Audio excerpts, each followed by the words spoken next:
Thank you, Alan. Welcome all. Welcome to this Mentoring Professionals panel session where we're going to be talking about how we can turn projects that are showing a lot of red statuses back to green. Mentoring Professionals, as many of you already know, is a dedicated group of project, program and change managers who have banded together to voluntarily provide mentoring, support and guidance to people like yourselves and to others who are looking to develop themselves and learn. During these extraordinary times, this is our way of giving back and spreading our knowledge and experience for the benefits of others. I'm your host, Dave Mohindra, and have got a background in managing and delivering projects going back over 24 years across multiple industries, including government.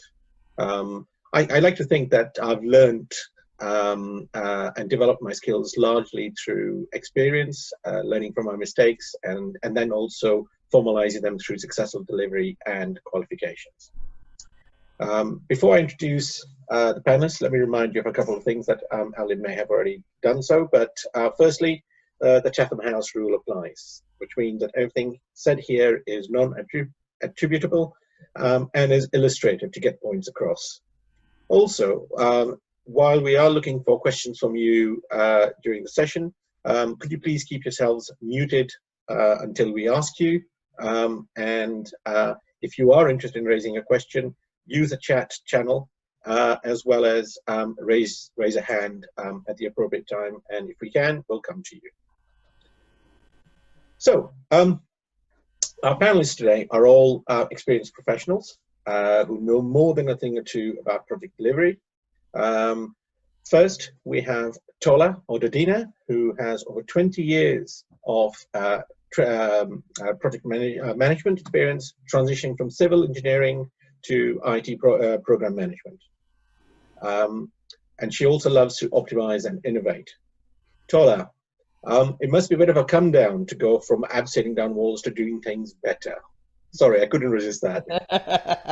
No, I wouldn't say that. But it was a good time. It was exciting times when I did have to abseil down retaining walls and go on cherry pickers for bridge assessments.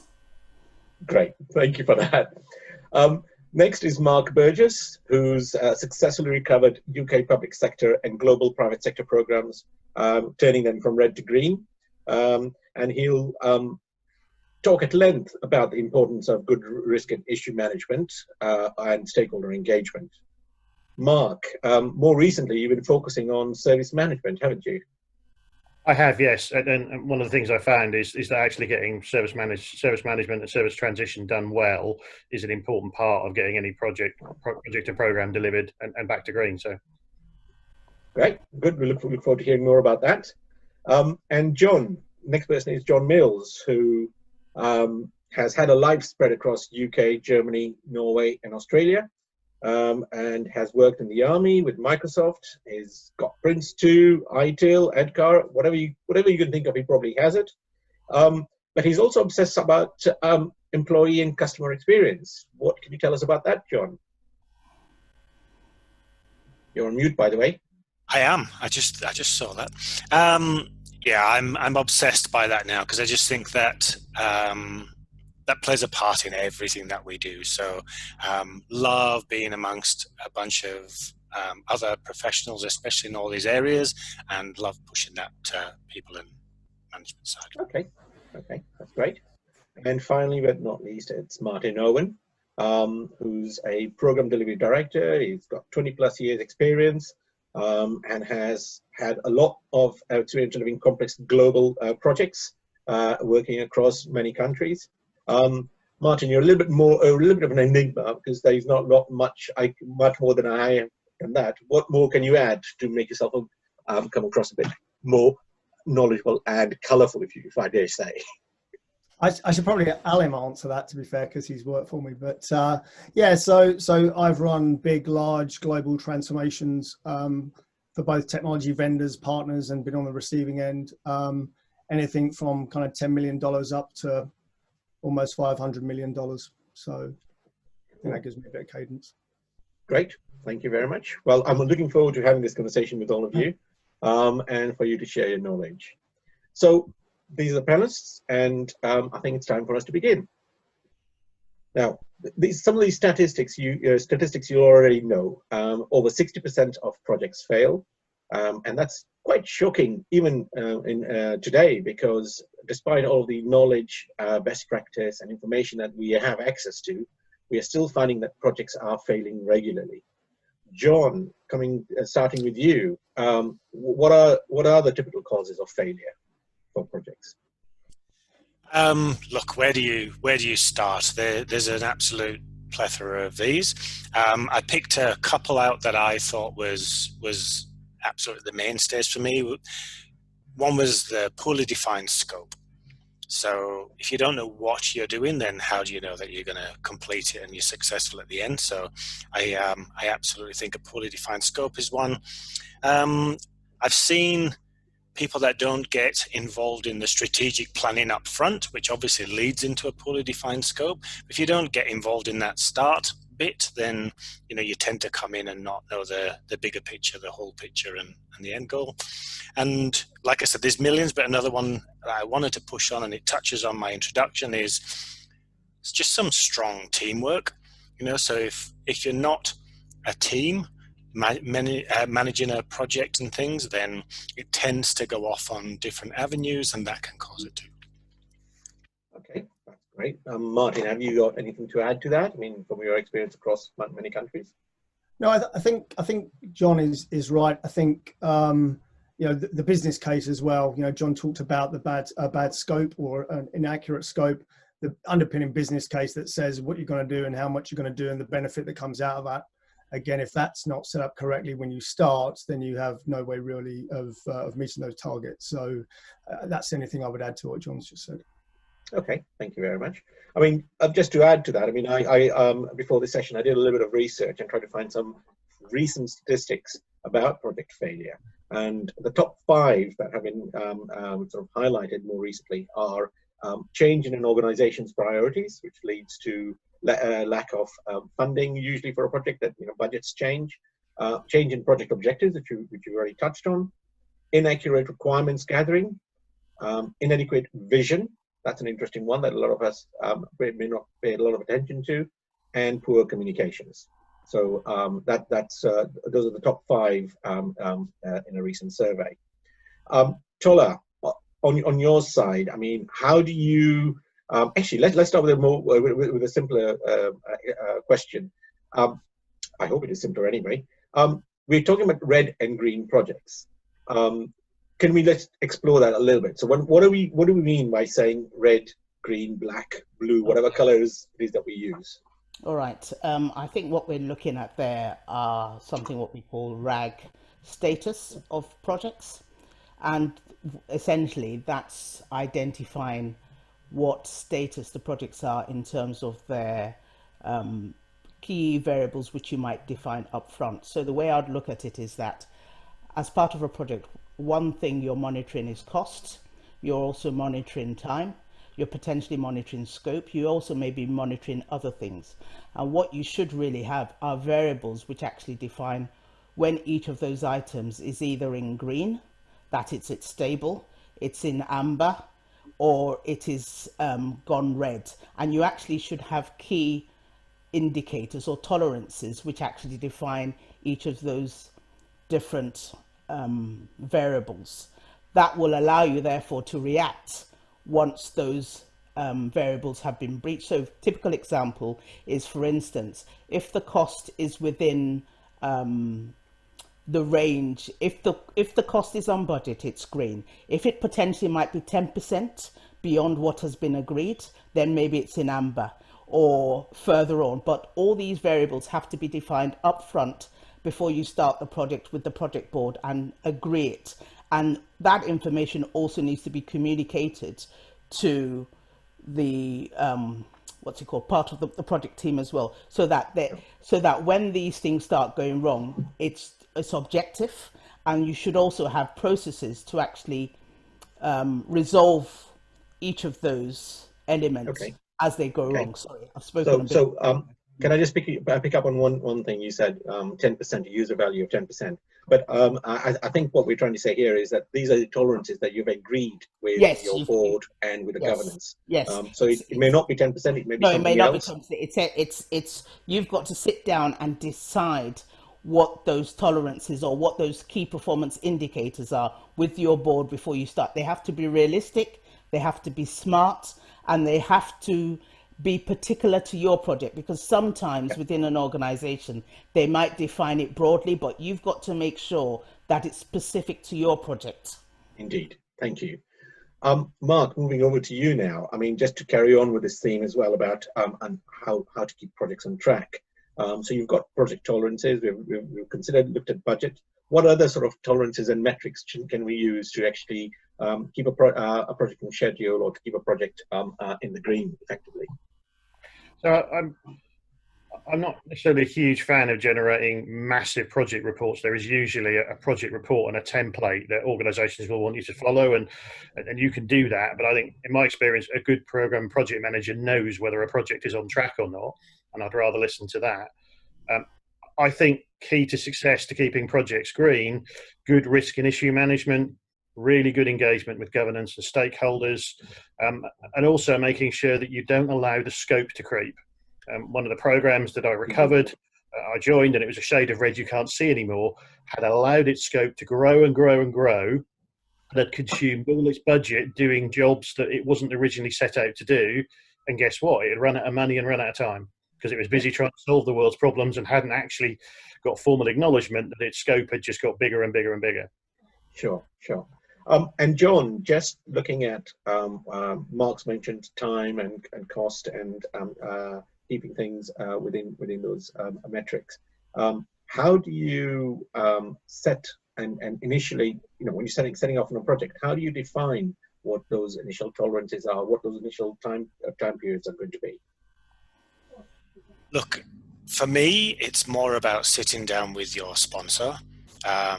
We can come in with best practices. We can come in with lessons learned about past experiences or past projects. But for me, it boils down to sitting down with your sponsor and talking about through some of those tolerances and what do they mean by that, right? So when you're saying, I think Linda just touched on it as well in the questions, cost is an easy one, right?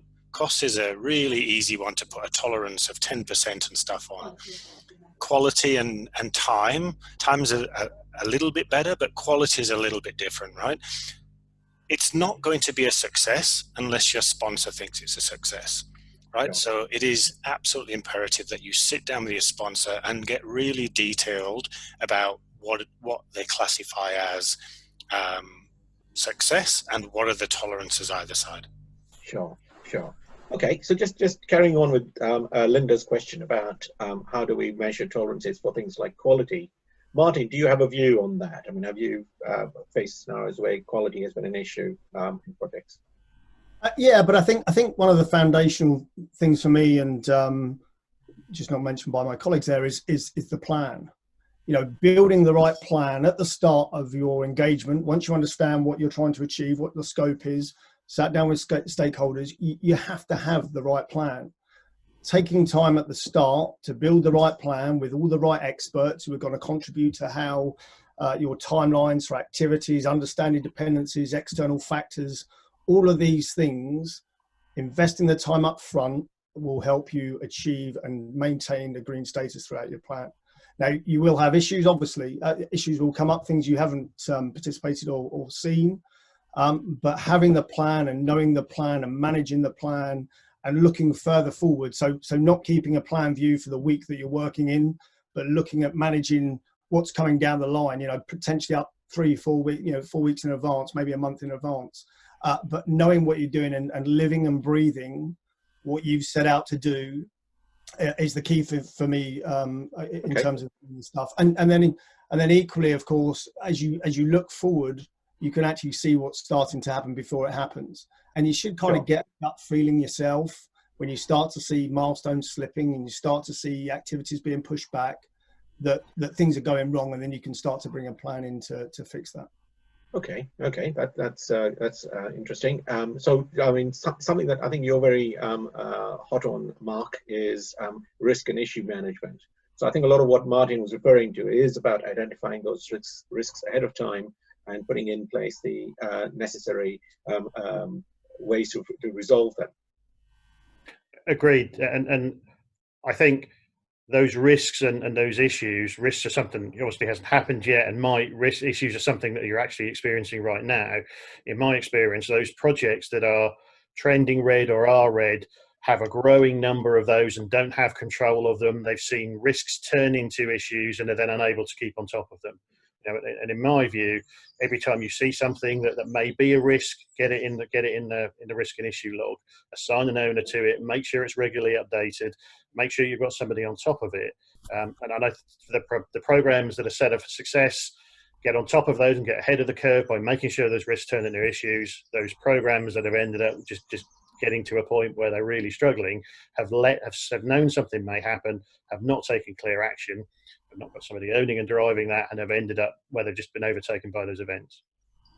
Okay, so I think absolutely the proactive management of risks and issues is a key factor here in ensuring that projects don't turn red, because it helps you prevent them turning red, and you can see things are going bad as soon as and deal with them as soon as you can. Tola, in a lot of cases, people pick up projects, so they don't start projects from the beginning, and they inherit some projects that typically have a lot of blockers, or one of the reasons why they probably inherited is because the previous project manager has been sacked because the project's failing. So what would you do in that circumstance where you have started a project that has got a lot of red, there are existing blockers in place? What are going to be your first few steps? I think it's an advantage you coming in as a new project manager, because then you will be able to sort of say the truth and say it as you see it. So what I do first, I do an audit of the project where I identify from a cost, time, scope point of view whether we're meeting what's within the business case. Mm-hmm. And then I'll talk to the senior responsible owners as well as key stakeholders to identify what's going right, what isn't going right, what their key concerns are. You also look at the issue log as well. And actually, another key thing which I do when I start a project is actually do a risk workshop as well. So because I think sometimes what people mistake issues for risks. Just because they're happening in the future doesn't necessarily mean they're not an issue. It's the uncertainty which distinguishes an issue from a risk. If you're certain it's going to happen, but if it's happening in the future, then it's an issue and it needs to be in your plan and dealt with now. So you coming in fresh, it allows you to say the truth and say it as it is.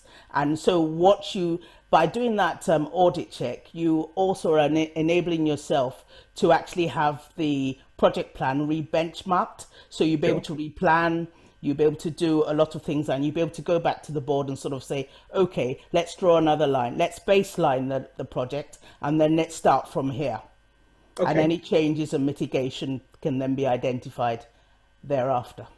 All right. Okay. So that's good to know. And John, coming back to you on types of projects and the failures that we get. So I think a lot of what we're talking about are, dare I say, waterfall type projects. And this is harking back to the conversation we had yesterday. But it is about managing projects that you've planned in a non-agile way, typically. How would you deal with agile projects? Because that's that's obviously a hot topic right now, and there are a lot more agile projects. So again, a lot of them end up going, have their issues and become red. How do you resolve those? Look, the great thing for me about the agile side of things is the bite-sized chunks, right? So the eating an elephant type scenario. There's still a bigger plan, right? So it's not just spontaneous each week, so there is a bigger plan. You've just broken it down into small bite-sized chunks, and you're going to manage those from a perspective of giving people value a lot earlier than during a waterfall thing. Also with the agile thing is you're stood up in front of people, right? So you're going to have these stand-ups and your Kanban boards and your boards and things, your visual management boards. You stood up in front of your colleagues, either daily or weekly or twice weekly, and you are accountable in front of someone else, live and personal. Okay, so I think that's a great way. You know, they raise issues straight away. You can say, hey, this is a problem for me, and you can get someone onto it really, you know, straight away. So rather than it being someone shy and doesn't bring it up, and from a waterfall perspective, you don't learn about it until it's actually raised its head. You know, you can have it live and personal on a weekly basis. Okay. Absolutely. All right. Sounds good. Tola, coming back to you on what role does a project manager have to play in either the cause of failure for a project, but then also, I mean, you probably alluded to it in your earlier answer, and then also in the rescue of a project. So a project manager is reasonably key in any project, and how do they fit into the picture overall, and what their responsibilities be? Well, I think it was been alluded on before. In a waterfall project, you've got to make sure that your plans actually reflect what needs to be done, and everybody, all the key people have been involved. Also, those plans have to be resourced properly. One of the key things which sometimes doesn't happen is the resources go away, or you're scattering around for resources, and that has an impact on your plan. But then again, because you're looking at progress on a day-to-day or a week-to-week basis, you've just got to be very active and actively involved, and in actually making sure that things are progressing as they ought to progress. Also, making sure that you're communicating what's going on as well. And it's not just communicating one way, it's also getting feedback and responding to that feedback.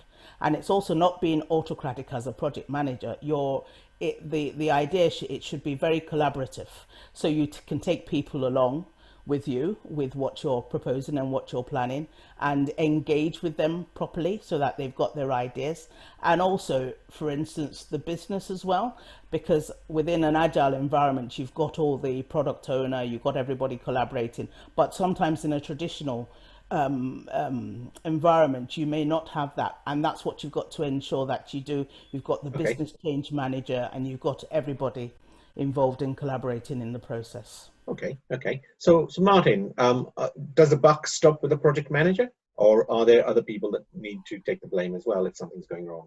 No, so absolutely, there are other people accountable. So, and again, from a project management perspective, or large scale programs, there is accountability. Everybody has to have an accountability for ensuring the delivery or successful delivery of the scope or the program or the project that you set out to deliver. So, you know, that whilst the project manager owns the work package or work stream that they're reporting into or running, if that rolls up into an overall program, then the program manager has a responsibility to ensure that the communication and the detail and the risks and the issues and the plan progress and all that kind of stuff is then reported to the next level. And as you go through the governance chain until you get to the senior stakeholders, everybody has to have accountability. And again, that has to be documented or detailed within your governance model, and people have to understand what their roles and responsibilities are within that. And sure. That's obviously something that underpins ensuring you have the right communication at the right level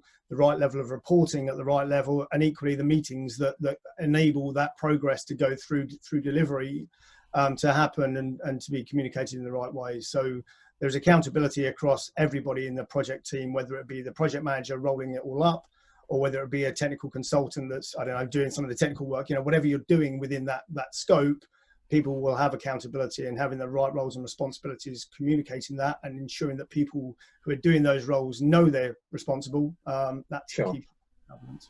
Okay, that's good. And Mark, coming back to you on stakeholder engagement. I mean, Martin's mentioned stakeholders as being part of taking the responsibility for delivering a project, as well as for ensuring it doesn't go into the red.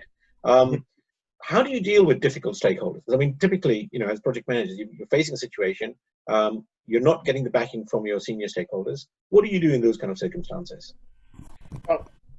Firstly, I'd want to have conversations with them to understand where they're coming from, so rather than ambushing them in program boards. And I have seen people try and do that, and it doesn't work well. Looking to have conversations with them, typically making a trip or having a one-to-one discussion with them on their terms tends to help. If that doesn't work, then I'll be having conversations typically with the sponsor of the project or program to understand if there's something I've missed and how else to manage it. And I've been lucky to work with some great sponsors who've typically managed to help me find a way of engaging difficult stakeholders and find a way around that. I'm also a big fan of using the program board or project board and the attendees to make sure that you don't just have the yes men and women on there. You also have representatives who are going to be difficult and challenging. So it makes the program boards a little bit more interesting, but it equally means that you get those sorts of issues out on the table and can use the power of the program board and governance to address them, rather than just being sat with you as the program or project manager. Okay, that sounds good. That sounds interesting. Okay. Let me go to the audience. I think we have a couple of questions that may have come in. Philippa, I think you have, well, you have more than one question. So if you want to take the opportunity to ask your question, do you want to? Hi, thank you. Yes, it says I'm called Andrew. Clearly I'm not. So please do ask your question. So yeah, it's been partly answered, but it was a question about estimating resources, particularly in a waterfall type environment. So I was recently delivering a large program, and perhaps the mistake I made was not highlighting the risks that I could see in advance of key resources perhaps not being available. But it became obvious as we were going along that with the resourcing and the project managers that I needed to deliver several of the projects just either weren't there, or they were being held back in BAU teamwork, or they didn't have the skills available. So I think in that circumstance, my question is, how do you, on the one hand, write down your plan, as Martin was saying in advance, you know, trying to get everything scoped out at the start and trying to get some kind of even high level timeline down. But then as you come to those issues saying, well, actually, we're going to have to change this because the resources just aren't available. That seems to me a difficulty of managing that expectation that things are going to have to change. Okay, Martin, do you want to pick this one up? Yeah, because there's another layer of complication that goes on that in terms of whose resources are they. So again, depending on what the scenario is, it could be the resources you own and manage. It could be the resources that are owned and managed by the customer you're delivering into. So there's lots of different levels of it. I think, to be honest, and align with what Tola was saying earlier, you know, you have to raise these as issues or risks and be open and frank about them. You know, at the end of the day, you're doing your job. You're notifying, as a project manager, you're notifying your sponsors and the people that have asked you to deliver what you're delivering. And you've notified them that this is something that's going to impact your plan. So you have to do that. I mean, somebody always said to me that bad news never gets better with age. So, you know, making sure you're communicating effectively and making sure people are aware of it, I think, is one thing. I think in terms of the planning side of this, you know, when you start a project, it's almost impossible to know everything as you go forward. So what I tend to do, certainly in doing some of the larger and complex deals, is try and start with what I do know and then estimating the bits that I don't, with a bit of contingency in there as well. So as I go through the journey and start to true up what I'm going to be doing in, I don't know, 6 months time or 2 months time, I can start to then true the plan up. So I know what I'm going to be doing for the first 2 months. So that's fixed and that's set. But as I communicate my plan, the next 3 to 6 months, I can explain that, you know, we don't know yet, but as we go through these milestones, we'll firm that up, and then the plan will come in and come out. And if one of the dependencies is resource, then that's the perfect opportunity to say, these are the things that are factoring that second 3 months of the plan. These are the things I need you to help me to close. So when you do get there, you've obviously had that visibility, you've communicated it, and then really you should be fixing the problem as you get there. Does that make sense? Yeah. Philip, I hope that helps. Does. I think just really quickly, I think it's about the maturity of the organisation as well. So accepting that things, you know, are penciled in. Yeah. And will change. I think Indeed. that is key. And Philippa, if you do want to engage further with Martin, then his details will be made available by Alim on the chat and also on our Slack channel. We have another question, I believe, from Azar. Azar, if you want to unmute yourself and ask your question. I think it's a two-parter. Azar, are you there? Okay, let me ask Azar's question. So he's got two questions. One is, where do we capture the RAG definitions and tolerances? And when you're presenting reports to management, while it is saying, sorry, and while you're presenting a report and report to management, they're still not satisfied with what you're saying. So how do you deal with that? Martin, can I ask you to start, please? You can, but I wasn't listening. Sorry about that. I was. That's all right. Okay. Go on. Ask me that again. Sorry. Fair enough. So let's start with the second question, because that's probably more appropriate for you in this instance. So you're presenting your reports to senior management, and it's showing what the status of the project is. But for some reason, they have their doubts about what you're saying. Why would that be, and how would you deal with something like that? Well, I think. Yeah, I mean, for me, I think the first thing is you should always be honest. You shouldn't be scared to give an actual readout of where you think the program is. So if you think it's green, you're the project manager, you're the program manager, you know more about it than the stakeholder you're having the conversation with. So potentially you have some backup communication that gives the reason as to why you believe you're green or amber or whatever you may be. But I think, you have to build, for me, some of this stuff is about credibility and relationships. And I think as you're open and honest with the way you report and you don't try and hide things and you try to address things as they come up, you'll start to see that credibility build with your stakeholder. But until you get to that point, I think having the background, this is a green level program because my resource is X and my cost is Y and my plan is Z. Helps build that extra layer of detail into what you're actually reporting on. But again, I would encourage everybody to be open and honest with what they're reporting in terms of giving a readout exactly of what you see is happening in your world. Sure, thank you. And the second question to that was, and Tola, if you can pick this one up, is where do we capture RAG definitions and tolerances? I guess.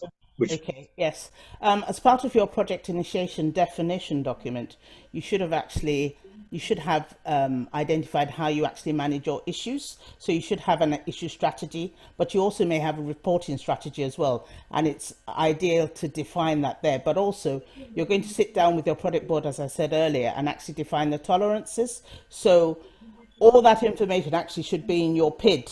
But another key thing which you should be doing is actually, as part of your reporting process anyway, you should be communicating those definitions possibly as part of your report. So everybody, it's not ambiguous. Everybody has an understanding of what those what those definitions are. So that's... Yeah. Great. Thank you so much for that, Tola. Okay, I think we'll just pause on the audience participation for the moment and go back to my scripted questions. John, what part does governance and leadership have to play in understanding project failure and then helping turn it around? So it plays a major part, and I think this is a section that we really kind of underutilize. I think we tend to find governance, quite boring, quite cumbersome, and gloss over it in a lot of ways, and then we tend to stretch for it and look for it when we're in strife. So it really, really is important, for us to focus on that up front as much as we can. Okay. And sorry, carry on. No, you go. So I was just going to say, and how do you overcome poor governance? I mean, you've got a project going, you've got your governance in place, but how would you overcome that? So it depends again. So like Tola said, it'll come up in from an audit perspective if you're just getting brought in midway, or it's under your control. You know, if you're the starting PM or program manager, it's under your control to work with the business and work out that governance model, or the one that they have, you know, actually works for your project and you totally understand it. Okay, thank you for that. Mark, we haven't asked you something for a while, so something that very few people have actually mentioned, either before the session or even now, as far as I can see, is communications. Communications is one of the key elements in any project. What have your experiences been with communications and using comms to help either resolve red issues or turn projects around? I think communications is key. I think it's just as key in terms of not surprising people. So being clear on what the project or program does, what it's going to deliver and when. And I think that's equally part of a strategy of making sure that projects stay green. But I think if you are in the position where a project is red, then starting with the project team and making sure they know that they all have a part to play in terms of identifying the steps that need to be taken, what I call a back to green plan, sharing that with the project board, getting them to agree and sign off that that's the steps that are going to be taken. And then I've previously taken any opportunity to talk to a stakeholder group or an individual stakeholder. I've used town halls, I've used newsletters. Literally, if I could shout it from the rooftops, I will find a way of just saying, this is where the program is, this is what we're doing. If you have any questions, come talk to me. I don't like surprises, and I'd rather everybody knew what was going on and weren't speculating. Sure, thank you. John, did you want to add to that? You're on mute, by the way. Yeah, I did. I'll suss that out soon. Yeah, I did. I just wanted to say just one thing about this red, amber, green status and stuff. It shouldn't be a surprise, right? Realistically, when we mention red, we're mentioning it in the fact that, oh my God, it's red. It should not be a surprise. We should have gone through this. Hey, it's amber, there's tolerances. Can we do something about it? You know, so it's really kind of important to understand that. Okay, yeah, absolutely. It's if you're doing your job right, then nothing should be a surprise in the project, except of course it's a meteor hits or COVID-19 hits your project. So yeah, unfortunately you can't foresee everything, but you should always have a plan for those, shouldn't you? Because they are the unforeseen things that you may not be able to predict, but you should always have something in place to deal with those. I've been reminded that it's about time for us to see if we can go out and get a picture of everyone. So if you can all turn on your cameras and wave when Alim says, then he can take a snapshot. Wave, especially if you're happy. Thank you. See, that's brilliant. I didn't do cheese. I didn't do anything like that. You know, just happiness, right? So just, yeah, thank you for that all. That's great. Thank you so much for that. Good. Maybe a good time to go back to the audience. And I'll just ask if anyone wants to ask a question, you want to raise your hand and we'll be able to spot you. You can either use the Zoom facility or just raise your hand if your camera's turned on. Yeah, so Dev, there were a couple more. We've answered many of the questions, both in the discussion we've had and obviously going to specific people, but there are a couple of outstanding ones that we haven't covered yet. But as you said, let's just give people an opportunity to see if they want to unmute themselves and ask a question. Otherwise, I'll just pick out a couple more people and then we can move back to the panelists. See, Azar's come back to me. I was just reading. Okay. Oh, yes, indeed. So just for the benefit of everyone else, Azar's question is, the trust factor is not the question. Is this something to do with the visibility of a larger picture which the program manager is missing when it is raised by the program board's gut feeling about things going red? Okay. Azar, perhaps you want to unmute yourself and probably explain that in a little bit more detail? Please don't be shy. I mean... I'm in a shed, so you shouldn't be shy. Right. I was a bit unwell, so I thought I'll just post my question. All right. So am I audible, Martin and Dave? You are. Yes, yes, we can hear you, Azar. Please go ahead. Right. So this is something which I was discussing with somebody in the past, and I didn't have a very definite answer, and I gave a very generic answer in terms of I'll go with checking my risks, issues. I'll go with the business case. I'll go and check this and that and stuff like that. But still, the person was not pretty happy with the response I gave. So the question is now, for example, if I'm going back to my program board with all the available reports, dashboards, and stuff, which I presented to him, and basing on the resources and information I have a feeling that I'm doing pretty okay when it comes to budget, when it comes to resources, when it comes to delivery of a project plan and stuff like that. But somewhere the program board has a gut feeling that things might go wrong. So what is the way out we can come back and investigate and find out? Or is there anything which I'm missing, which I'm presenting into my program board, based on which I can give a very satisfactory response, or I can revisit my tolerances, revisit my reports, and then modify it and ensure that whether it is actually red or green. Okay, Martin. I mean, it's hard without understanding what exactly they're kind of nervous about. I mean, again, for me as the project manager, you know more about what's happening in the work stream or work package you're managing.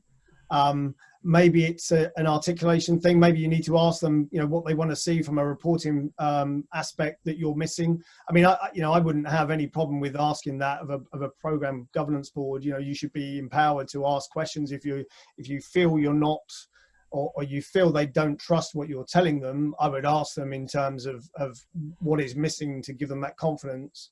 But without understanding that, I mean, for me, again, you portray, or you should portray, that you know more than they do on this. You're reporting back to them to give them the confidence that you're on track and on top of what's going on here.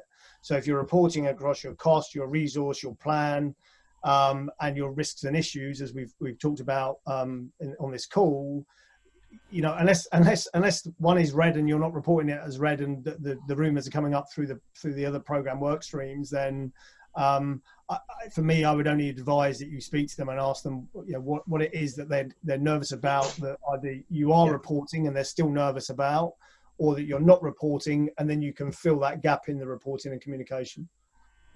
And I also think sometimes it might not be so much about their gut telling them, but more about them understanding what's happening coming downstream from up on high, and they may just be letting you know that in one way or the other. But as Martin says, it is about communicating and understanding from them what it is that their concerns are. Diwan, you've got a question yourself, haven't you? Diwan, do you want to, I hope I'm pronouncing your name correctly. If you just want to unmute yourself and just ask your question. Yes, Dev, this is Diwan here. Yeah. And if you've seen my question, right, about resourcing, when the plan is green, what should be done after that to make the project go ahead?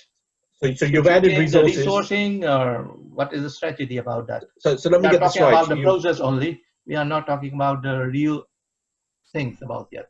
Okay, so let me just get this right. You've added resources to resolve an issue and turn the project green again.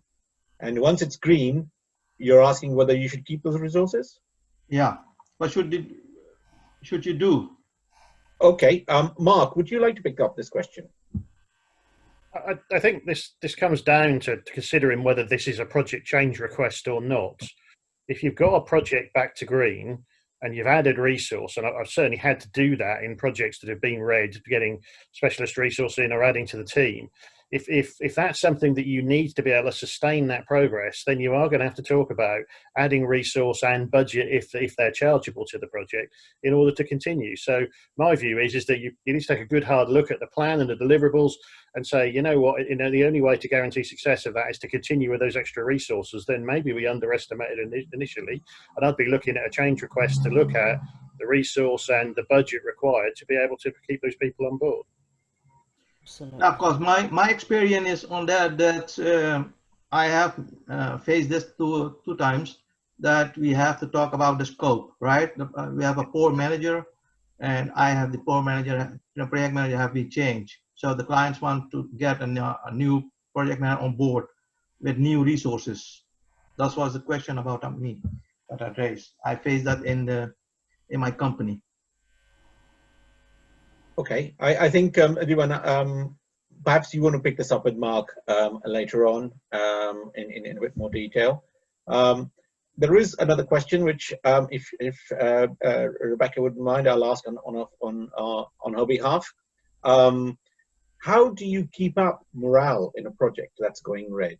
You know, there's typically when things start going red, people aren't happy. They'll start pointing fingers, etc., etc. So how do you deal with that? Tola, let's start with you, please. I think the key thing is to prioritize actually what's going wrong, because sometimes I think we get all a bit crazy and we sort of panic when we see red. It's identifying particularly what is going wrong, what is the key issue that's going wrong, and actually focus on that and sort of understand how that impacts the business, what are the business drivers which are being impacted, and actually make sure that those are prioritized in terms of the business drivers, as opposed to actually just thinking everything's going wrong, and therefore take each one, try and resolve them on a stage-by-stage basis. The idea is you may not actually have a solution, but at least you are looking into what is being done, and that will be communicated back to the client as to the fact that, look, this is the issue. We've now done an analysis. We understand what it is from business driver point of view. We've prioritized what we need to do, and we're looking as to what is going to be the solution. We're looking into how we're going to resolve the solution. Okay. And so far as that, you've got that to and fro with the customer. Okay, thank you for that, Tola. John, did you have anything to add? You're on mute again. Yeah, I did. It's a real passion of mine again, like I said at the start. So this keeping the project team, it is really, really important. There's a reason why there's a manager title on the end of project manager or program manager. Okay, so it is about team management, it is about morale, it is about setting clear expectations, and then you understand some of these things, right? Of course, emotions are going to come into it. You know, it's the higher you go, or the bigger thing that you are delivering, the higher the emotion traditionally. Okay, so it's a case of having that bond up front and understanding your people. Thank you. And Martin, you just want to close this one off? Yeah, kind of the same thing that John says. For me, it's all about inclusion, keeping people involved in the team, listening to them, having that atmosphere where people want to work. You know, you will have problems, you will have challenges, but making sure everybody knows they're a part of the team. There's no blame culture. It's about everybody working in the same direction to pull together to deliver whatever you're delivering is the key thing for me. And I think it goes across the board, whether it be an internal program or a program you're delivering to a customer.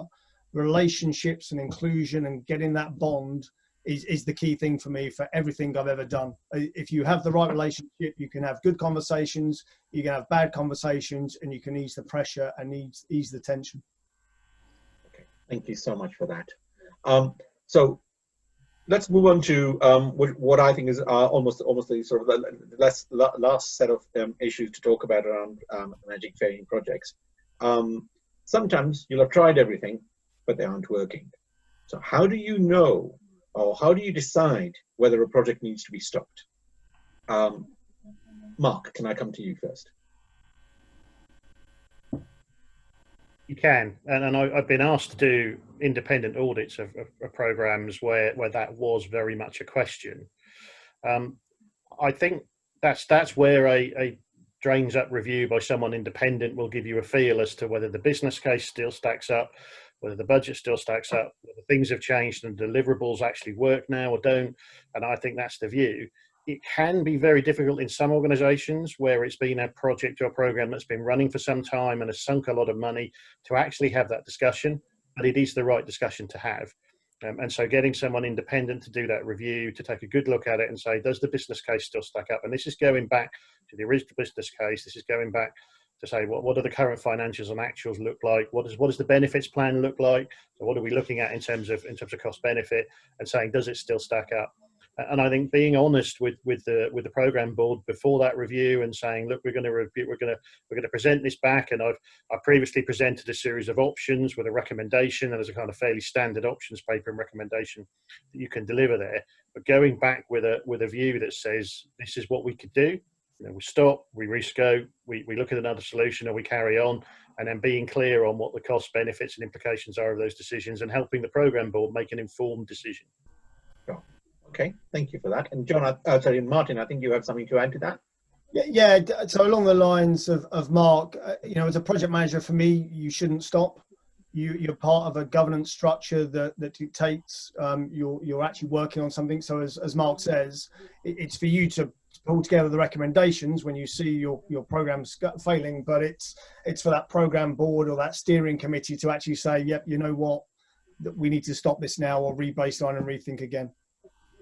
Okay, that's great. And I think it's also important to point out that just because you're having to stop a project or a program doesn't mean that you've failed, because quite often it is through circumstances beyond your control. And what you should be doing is bring it down to a controlled stop. And there's several different things that are required for you to do that. Tola, do you have any suggestions as to what people should be doing to bring a project to a controlled stop? What are the things they should be looking out for? Well, I think it's a case of failing fast. If you're going to fail fast, and before you spend too much of the money. So to a controlled stop essentially is to identify the goals which have been achieved, and identify those which aren't going to be achieved, and actually sort of draw the close on there, and try and bring all the because we're sort of saying that, look, if it's no longer meeting the business case, let's now sort of identify what actually has been delivered, get those closed down, and anything which has results thereafter, let's identify what those items might be, and then we'll put together a project closure project which identifies why it stopped, what we are going to do going forward, and how we're going to close down the project in terms of cost, time, money, as well as resources. Okay, thank you very much. Can we go back to the audience and see if there are any questions that people have? Come on, guys. I mean, this is, you don't often get an opportunity to ask questions in a non-blame environment. Yep. And therefore, for me, just to say, I think we have more or less covered all of the questions that have been raised in the chat through the discussion. So it is to do with any new questions that people have, or if someone feels their question hasn't been answered, then please unmute yourself and obviously ask it. Sure. Okay. In that situation, then I'm going to go to each one of the panelists to ask them for their. Sorry, Dev. I see. Sorry. I see that Theron's hand is raised. Okay, so Theron. I'm thinking that's intentional. So Theron, if you want to ask. Yeah.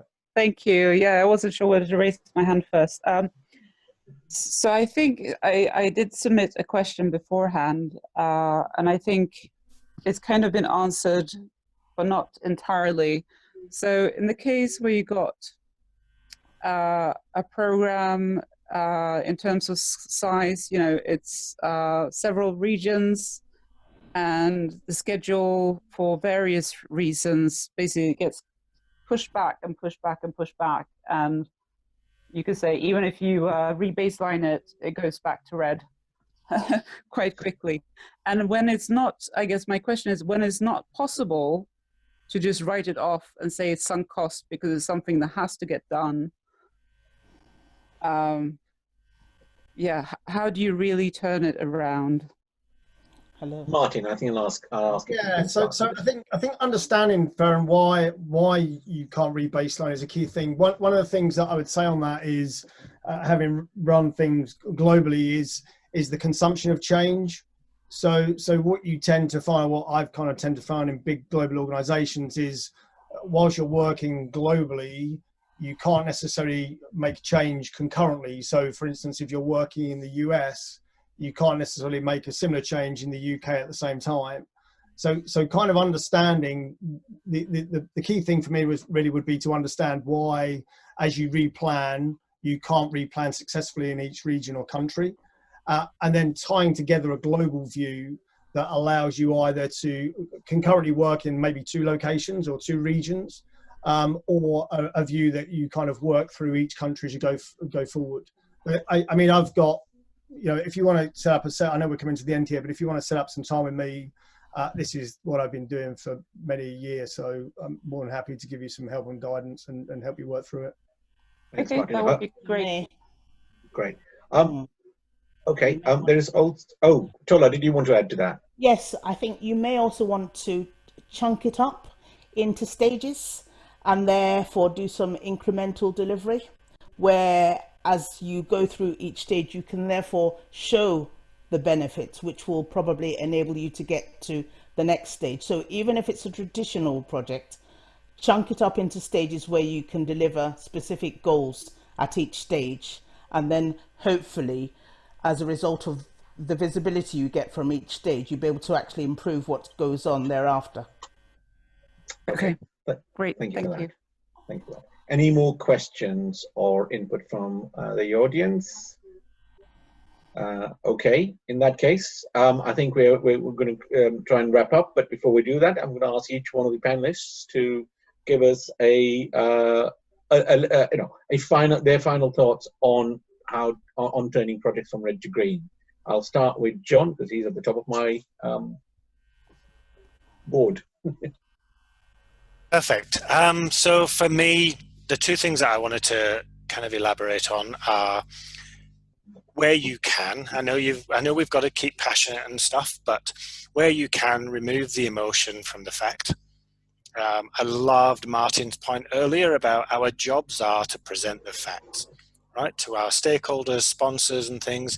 It's not necessarily our job to say, hey, stop, we can recommend this based on the facts that we've got, but it's our job to put the necessary knowledge in front of the right people.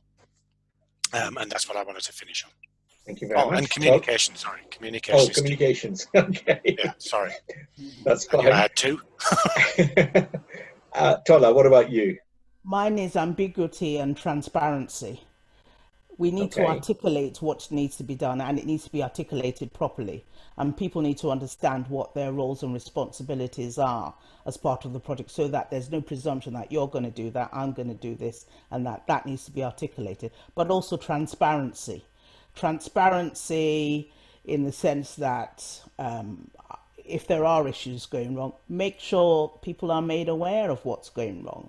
Yes, you may not go to them with issues, but you're going to them with solutions, but you are articulating the fact that there are issues, there are problems, and this is what we're going to do to sort of resolve them. Thank you. That's useful to know. Mark, what about you? My advice is use your program board wisely. Make sure that if you're going to turn a program red, they're not surprised by it. Make sure that they're involved every step of the way in terms of identifying what the back to green plan looks like. Make sure that when you're changing budgets or making change requests and talking about risks and issues, that they're front and center, and make sure that that program board and your sponsor are every step of the way. My view is when a program is ready, it needs more governance and more support from stakeholders rather than less. And one of the programs I inherited hadn't had a board for 3 months and yet was a shade of red you can't see anymore. So that's the point at which I think you need to really use that program board as program manager and use them to help you get it back on track. Thank you for that. And finally, Martin? Pretty obvious for me. Plan. Look to the future. Live your plan, breathe your plan, know everything about your plan, and as everybody else has said, manage the way you communicate it and communicate effectively, and you'll be a success. Okay, thank you all for that. So once again, thank you all for joining us in this session, and I think we will close it there.